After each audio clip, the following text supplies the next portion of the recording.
Bonjour Christopher, bienvenue sur le studio télé d'Eventis Medero. Bonjour, merci de me recevoir, c'est sympa. Alors, vous êtes CEO de Witland. Est-ce que vous pouvez déjà nous présenter en quelques mots ce qu'est Witland?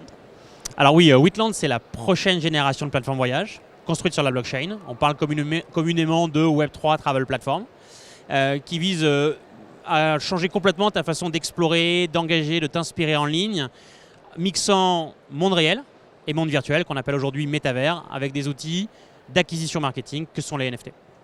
Alors, vous êtes spécialisé dans ce qu'on appelle le Web3, donc.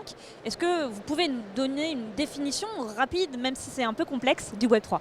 Oui, alors je vais essayer de le faire hyper rapide. Non, globalement, le Web3, c'est ni plus ni moins que la nouvelle version de l'Internet moderne sur les 10 prochaines années.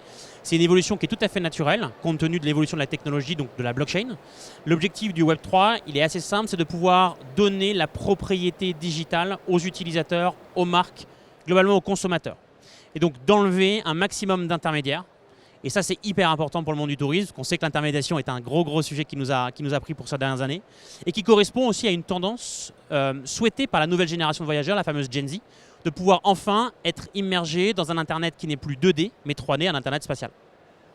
Alors, beaucoup de concepts, etc. Alors, c'est intéressant, vous avez parlé de désintermédiation. On sait, comme vous l'avez dit, le secteur du tourisme est très intermédié. Est-ce que ça ne va pas faire un peu réagir? Et justement, est-ce que ces acteurs un peu traditionnels ne vont pas dire « Non, mais en fait, nous, on est très bien où on est, et ça, non, ça ne m'intéresse pas ». Comment vous voulez convaincre en fait, les acteurs du tourisme d'aller vers le Web3?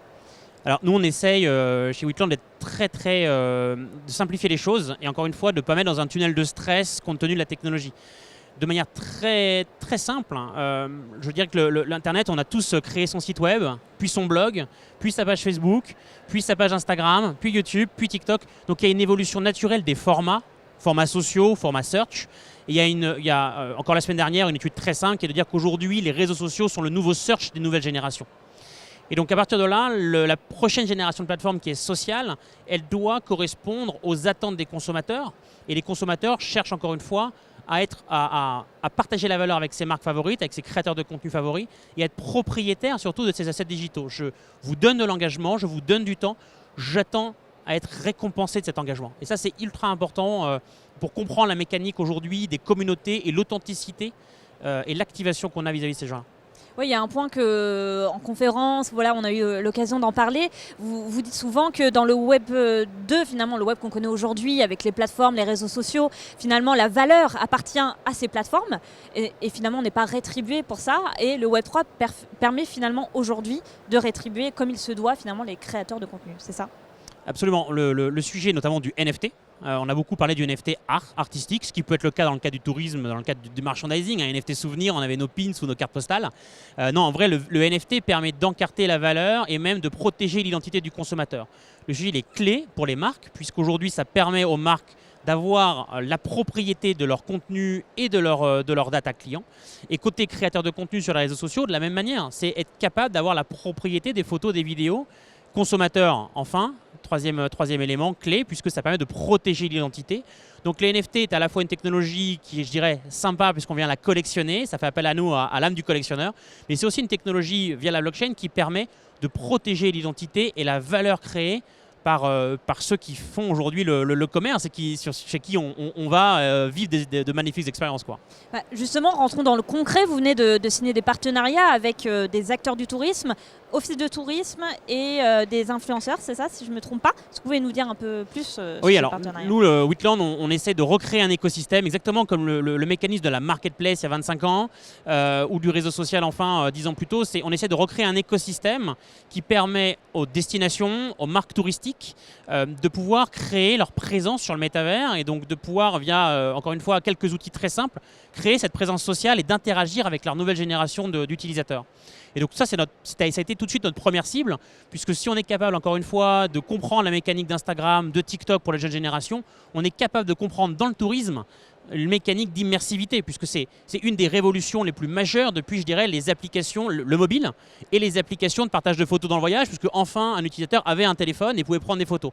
Le métavers, c'est pareil, je suis chez moi ou je suis à côté, je vais pouvoir m'immerger dans la destination, voir son authenticité. Donc ça a été une cible tout à fait logique. On a signé très récemment, ça a été annoncé ce matin, le territoire de Dunkerque.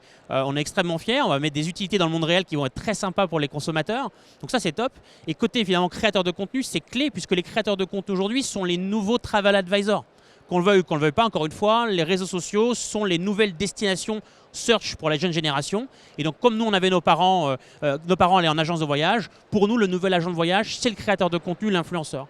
Et cet influenceur, aujourd'hui, il veut engager ses communautés en dehors des réseaux sociaux qui lui prennent toute la valeur. Et donc ça a été notre deuxième cible, tout à fait logique, recréer un écosystème dans lequel les créateurs de contenu amènent leur communauté sur leur territoire, dans le digital, avec des utilités, encore une fois, dans le monde réel.